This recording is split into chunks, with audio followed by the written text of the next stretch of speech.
Tuhan dengan kekuatan-Mu. Ketika berserah, aku menukar kekuatanku, kelemahanku dengan kekuatan dari Tuhan. Di situ aku menemukan wajah Tuhan dan aku memastikan bahwa aku tetap lembut hari ini.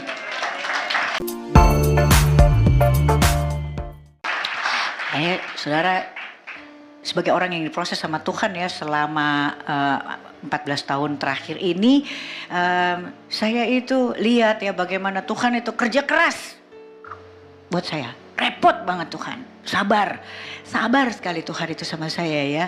Memproses saya luar biasa dari orang yang begitu keras hati. Ada di sini yang sumbunya pendek? It's okay, saya dulu gak ada sumbunya loh. Belum ada masalah, saya udah marah itu dulu ya saya ya. Tapi di sini pada waktu Tuhan pertama kali proses saya tuh orang yang kepahitan ya. Saya orang yang sangat tawar, saya orang yang ngerasa seluruh dunia tuh gak ada yang ngertiin saya, ya kan? Padahal mungkin kalau dilihat di TV ya, saya kayaknya memiliki segalanya. Habis itu kalau saya menghibur atau mengisi sebuah acara, gak mungkin acara itu gak jadi acara yang hidup. Tapi saudara, saya mau sampaikan ya, pada waktu itu saya orang yang sungguh-sungguh nggak ngerti bagaimana cara menaklukkan bumi. Saya seperti nggak mengenali jalan-jalan yang ada di dunia ini gitu. Waktu Tuhan pertama kali proses saya, ada satu ayat yang Tuhan sampaikan dan menurut saya itu cukup menggelitik buat saya gitu. Karena di Matius 5 ayat 5 itu disampaikan ya, ada janji kemenangan di situ. Sebagai orang yang ngerasa nggak pernah punya kemenangan dalam hidup, ayat ini seperti, oh ada yang salah dengan adegan ini gitu. Ada yang salah dengan ayat ini. Padahal yang namanya firman itu adalah Tuhan sendiri. Jadi tidak pernah salah. Tapi kenapa ini kok kayak kontradiktif gitu ya. Berbahagialah orang yang lemah lembut, karena mereka akan memiliki bumi. Lalu saya bilang, saya mulai periksa gitu. Konteks dari ayat ini ketika ayat ini ada, itu konteksnya adalah tentara Romawi pada waktu itu adalah mereka-mereka yang sangat berkuasa. Mereka adalah orang yang hebat, orang yang kuat, orang yang cepat. Dan mereka yang seolah memiliki bumi. Tapi Tuhan Yesus bilang di sini, yang memiliki bumi, orang-orang yang berkemenangan itu justru orang yang lemah lembut. Saya bilang ini, wah kontradiktif dong dengan dunia ini. Sebagai orang yang masih hidup di dunia, itu saya mikir gini, kalau saya lemah lembut, saya dibully, saya dizolimi gitu. Saya makin periksa, apa sih sebenarnya definisinya antara lemah lembut yang dimaksud di Alkitab dengan lemah lembut seperti definisi yang kita tahu ada di dunia ini.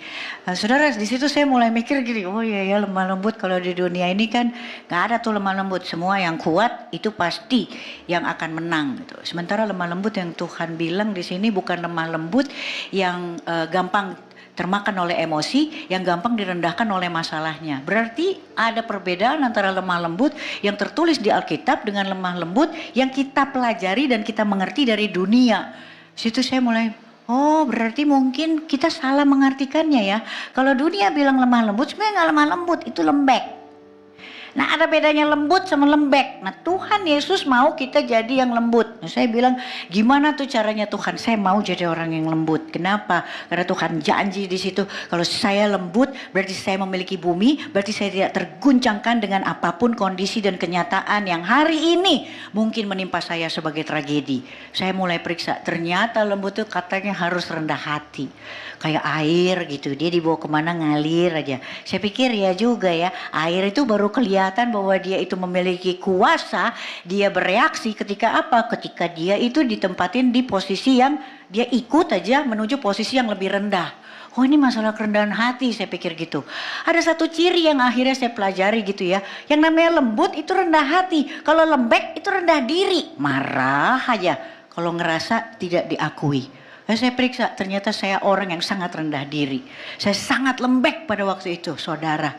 Saya pikir gini, kalau air dia semakin dibawa ke tempat yang rendah, dia makin kuat gitu. Dia makin berdampak. Saudara pernah lihat nggak ada air terjun dan dari bawah ke atas?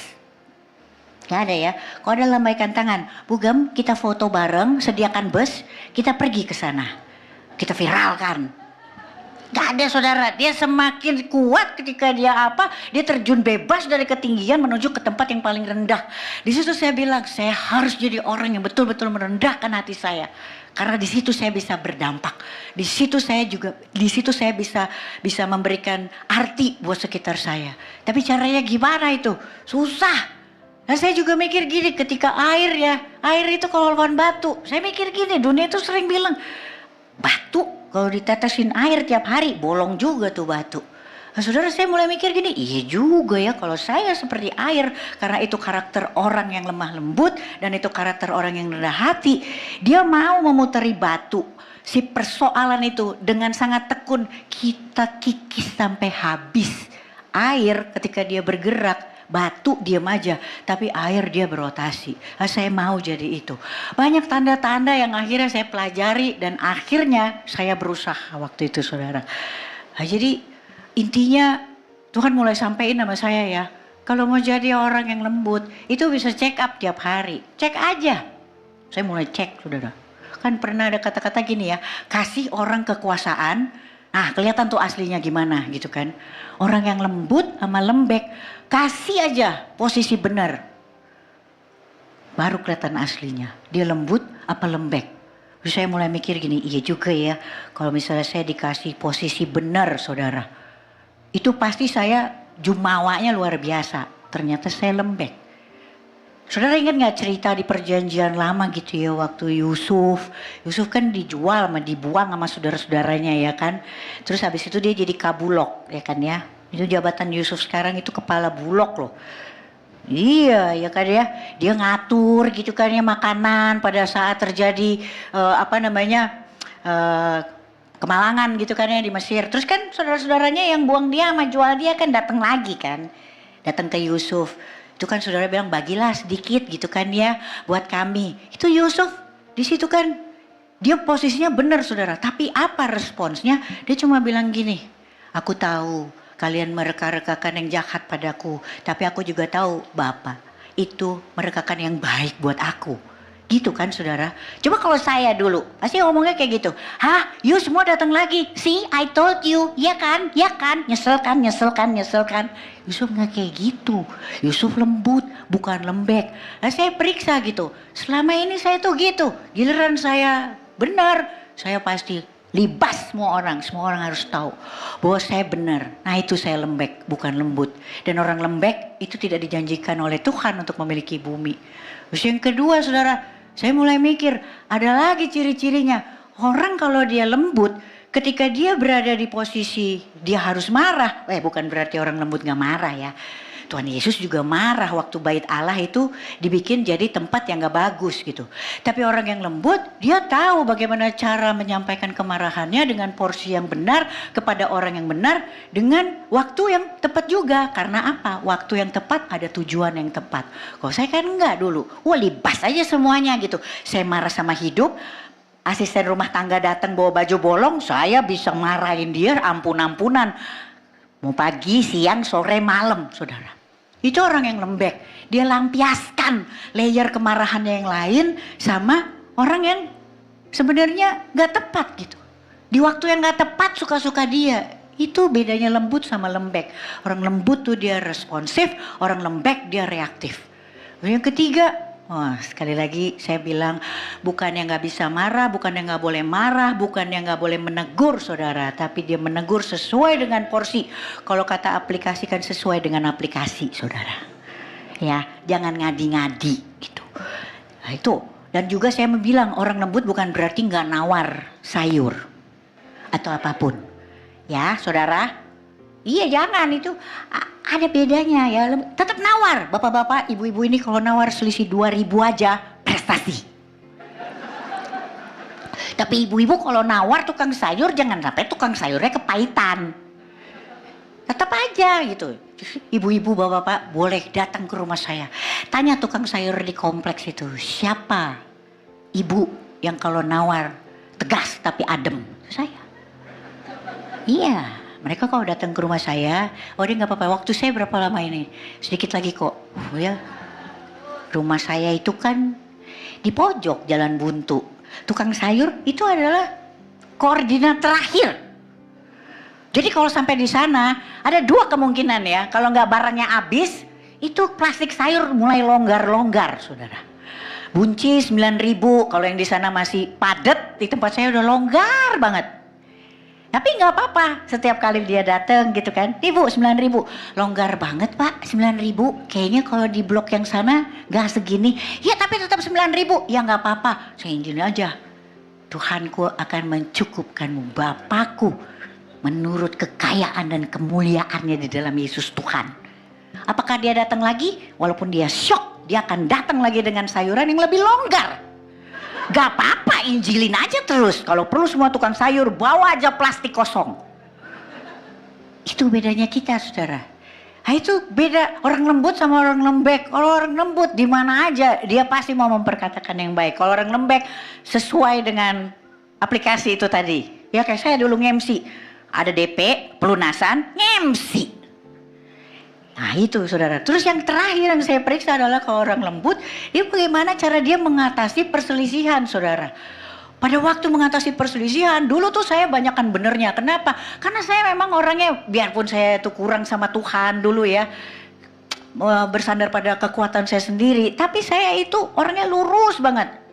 Lurusnya tuh gimana? Karena saya orangnya malas ya, saya lurus. Jadi saya itu banyak ada di posisi yang benar. Nah, cara mengatasi perselisihan, orang yang lembut meskipun dia tahu dia benar, dia biasa aja, saudara. Kalau saya kan dulu gitu, semua saya teleponin, ayo kita ngopi ya. Lu tahu nggak? Masalahnya kan gini, press conference kemana-mana, saudara.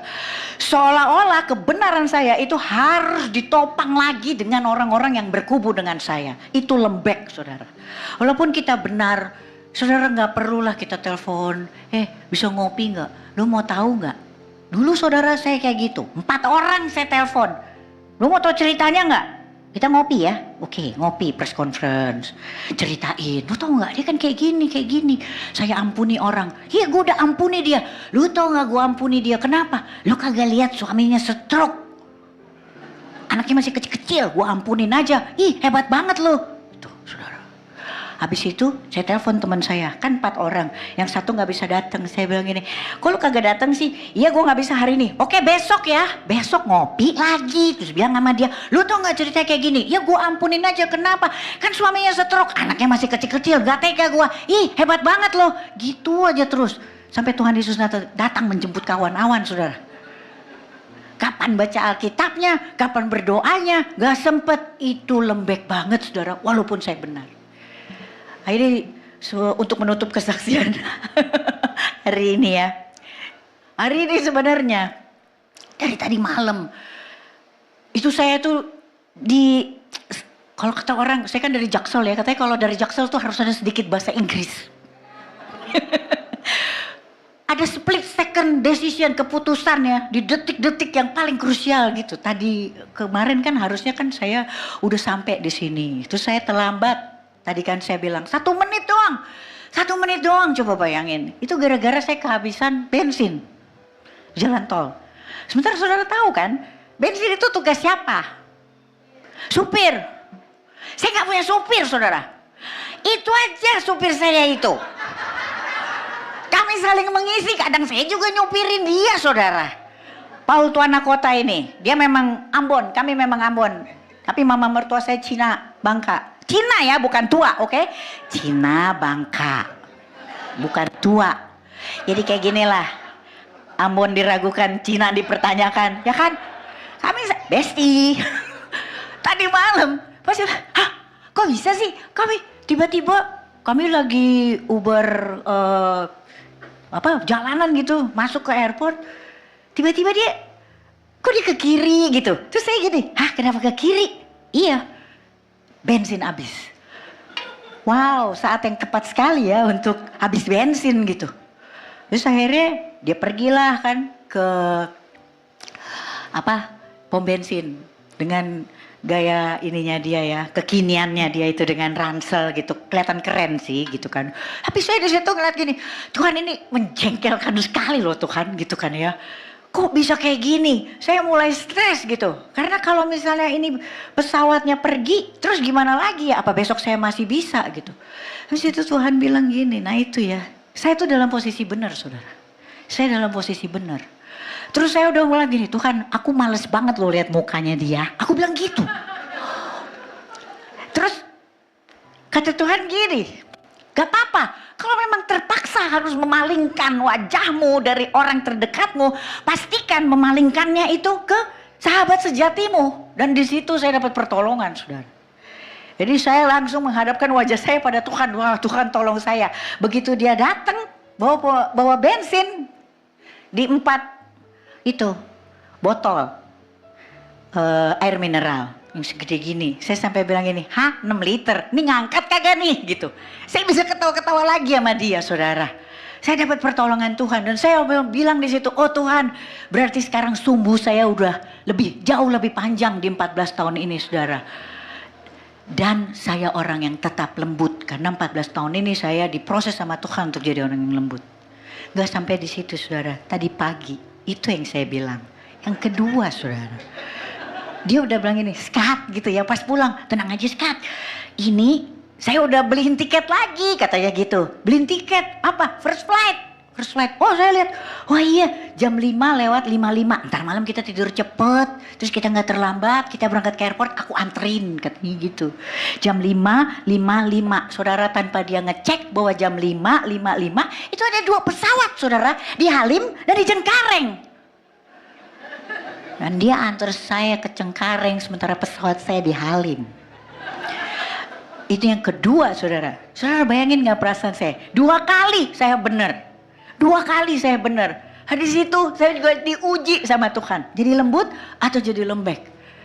Nah, saya cuma bilang sama Tuhan, hari ini saya buktikan gitu kan ya. Tuhan, dengan kekuatanmu, ketika berserah, aku menukar kekuatanku, kelemahanku dengan kekuatan dari Tuhan. Di situ aku menemukan wajah Tuhan dan aku memastikan bahwa aku tetap lembut hari ini. Jadi saya mau tutup dengan itu aja ya, saudara. Kita bisa cek hari ini kita tuh lembut apa lembek. Kalau hari ini kita ngerasa kita tidak memiliki bumi, kita nggak kenal jalan-jalan dari dunia, mungkin kita bisa periksa. Hari ini sebenarnya kita bukan lembut, kita lembek. Dan Tuhan tidak janjikan di dalam Alkitab memiliki bumi untuk orang-orang yang lembek. Selamat hari Minggu, Tuhan Yesus memberkati.